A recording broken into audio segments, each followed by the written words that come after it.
Avon TV के नए कार्यालय में गणतंत्र दिवस समारोह मनाया गया। इस मौके पर चैनल हेड अनिल लोढ़ा ने झंडारोहण किया। इस दौरान एवन टीवी के CEO Utkarsh Lohra, editor Ramakant Chaturvedi, programming head Bharti Jain, वरिष्ठ संवाददाता राजनारायण शर्मा, आशीष तिवारी, राकेश पाल समेत सभी स्टाफ के सदस्य मौजूद रहे। चैनल हेड अनिल लोढ़ा ने सभी को गणतंत्र दिवस की हार्दिक शुभकामनाएं दी।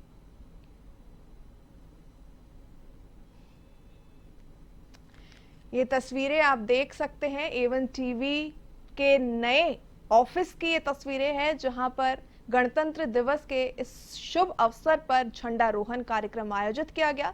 इस दौरान channel head Anil Lodha, CEO Utkarsh Lodha, editor Ramakant Chaturvedi, वरिष्ठ संवाददाता राजनारायण शर्मा, प्रोग्रामिंग हेड भारती उत्कर्ष जैन, आशीष तिवारी समेत समस्त एवन टीवी परिवार मौजूद रहा। साथ ही चैनल हेड अनिल लोढ़ा ने समस्त प्रदेशवासियों को, देशवासियों को 76वें गणतंत्र दिवस की शुभकामनाएं दी।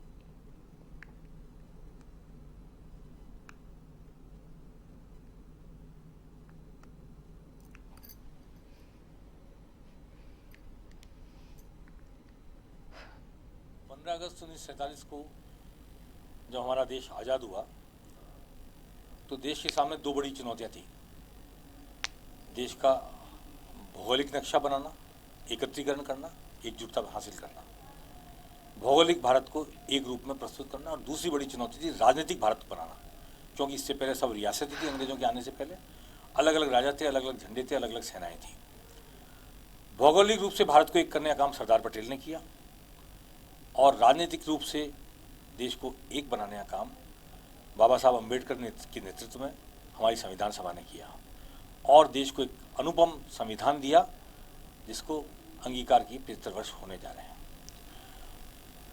ये जो संविधान है वो भारत माता के सिर का मुकुट है, और इस संविधान ने जो लोकतांत्रिक व्यवस्था हमें दी है, कार्यपालिका, न्यायपालिका, व्यवस्थापिका और चौथा स्तंभ मीडिया,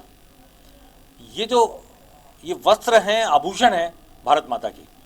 इनसे सुसज्जित भारत माता का रूप और स्वरूप पूरे विश्व में निखर रहा है। पूरा विश्व इस वक्त भारत माता की तरफ देख रहा है, और भारत माता का सौंदर्य हम सबकी वीरता से, हम सबके कमिटमेंट से, प्रतिबद्धता से, लोकतंत्र में हमारी गहरी आस्था से दिन पर दिन निखरता जा रहा है।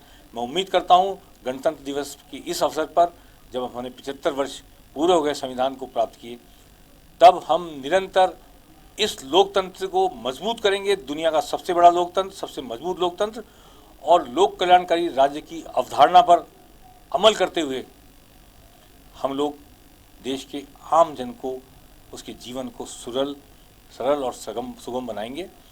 और मीडिया का जहाँ तक संबंध है, हम चूँकि एवन टीवी के चैनल हेड के रूप में भी बात कर रहे हैं और सुना राजस्थान के संपादक के रूप में बात कर रहे हैं, मीडिया के पास जो पावर है वो इसी संविधान ने दी है। इस लोकतांत्रिक व्यवस्था में मीडिया का कोई चौथा स्तंभ भले ही कहलाए, कोई लिखित पावर नहीं है, लेकिन जो आर्टिकल 19 है संविधान का, अनुच्छेद 19, जिसमें अभिव्यक्ति की स्वतंत्रता दी गई है, इसी अभिव्यक्ति की स्वतंत्रता से मीडिया की ताकत डिराइव की जाती है। हमारी बोलने की, लिखने की और दुनिया को सच बताने की जो आज़ादी है वो इसी संविधान की देन है। इस आज़ादी के बूते पर हम अपनी सार्थकता प्रतिपादित करते हैं, समाज के साथ जुड़ करके समाज की जो व्यवस्थाएं हैं उनको कामयाब बनाने में, देश की एकता अखंडता को बनाए रखने में योगदान दे पाते हैं। इस अनुच्छेद 19 के तहत जो इसी संविधान ने हमको दिया है, वरना हमारी कोई लिखित ताकत नहीं है संविधान की, लेकिन संविधान निर्माताओं ने इस एक अकेले आर्टिकल से पूरे देश की लोकतांत्रिक व्यवस्था में एक चौकीदार को, एक अभिव्यक्ति देने वाले लोगों की मूक पीड़ा को व्यक्त करने वाले एक संस्थान को जन्म देने का काम किया। इसके लिए मैं इस संविधान निर्माताओं को नमन करते हुए संविधान के प्रति अपनी गहरी आस्था व्यक्त करता हूँ।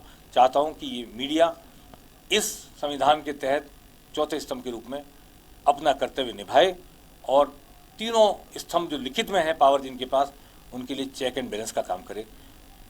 जय भारत, जय भारत माता।